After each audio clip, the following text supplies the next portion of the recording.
22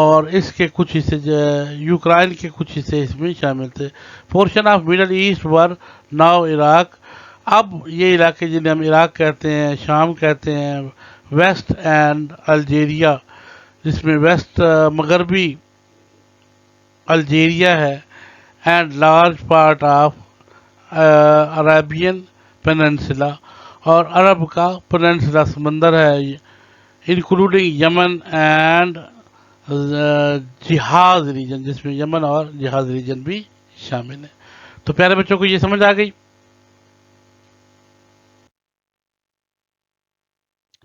how was the Middle East secured against attack from the Europe? تو اس کا answer ہے جی Selim one. Consolidation of Arab states under Ottoman rule effectively secured the Middle East against attack of the Europe. تو انہوں نے کیا کیا؟ سلیم سیکنڈ نے کنسولیڈیٹ عرب اسٹیٹس انڈر، عرب کی کچھ ریاستوں کو اپنے ستار میں ملا لیا سلطنت عثمانیہ میں، رول افیکٹولی، تاکہ یہ مؤثر انداز میں حکمرانی کر سکے. Secure the Middle East, Middle East کو بھی بچایا اگینسٹ اٹیک فرام یورپ، تاکہ یورپ سے کوئی حملہ نہ ہو سکے. Selim one son Suleiman the Magnificent, Selim one کا بیٹا Suleiman Magnificent focus on Europe, انہوں نے فوکس پر دھیان یورپ پر دھیان دیا، and establish himself as the most powerful man in the world, اور اپنے آپ کو ثابت کیا کہ ایک طاقتور ترین ہے یورپ کے اندر. پیارے بچوں کو سمجھ آ گئی.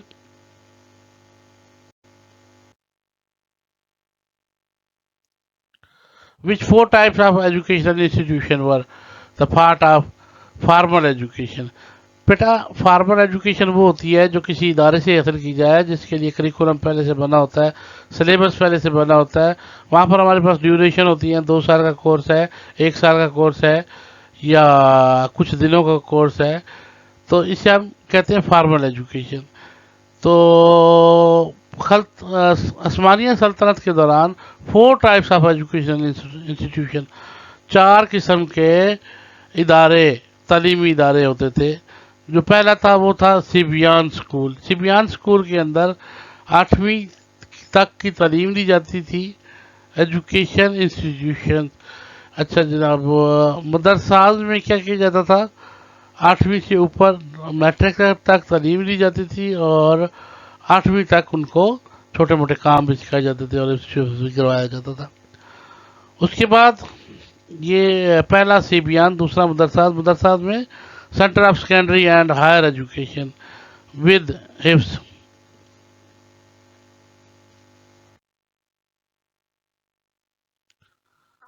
تو تیسرے نمبر پر جو ہے وہ ہے انڈیورنس اسکول. انڈیورنس اسکول میں کیا ہوتا تھا؟ Education institution for the educating the administration and civil servant.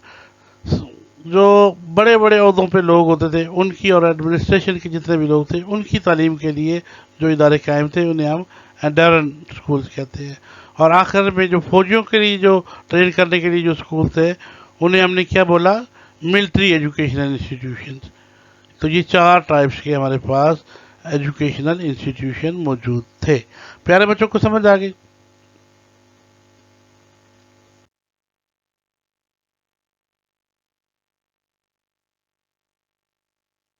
Detail question ہے جی ہمارے پاس.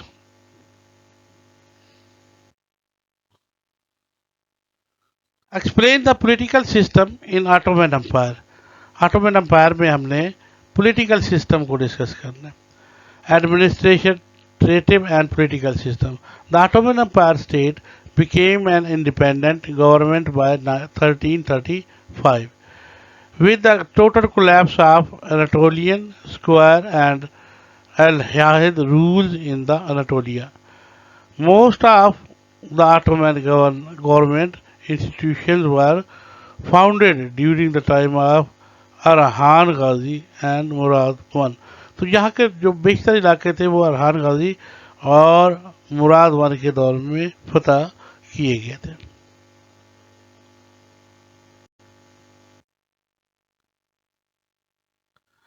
سینٹرل ایڈمنسٹریٹو سسٹم کیا تھا؟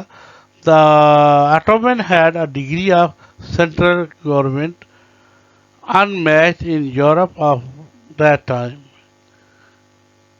The Ottoman Sultanate delegated a good deal of their authority to their wazirs and other high officials of their empire.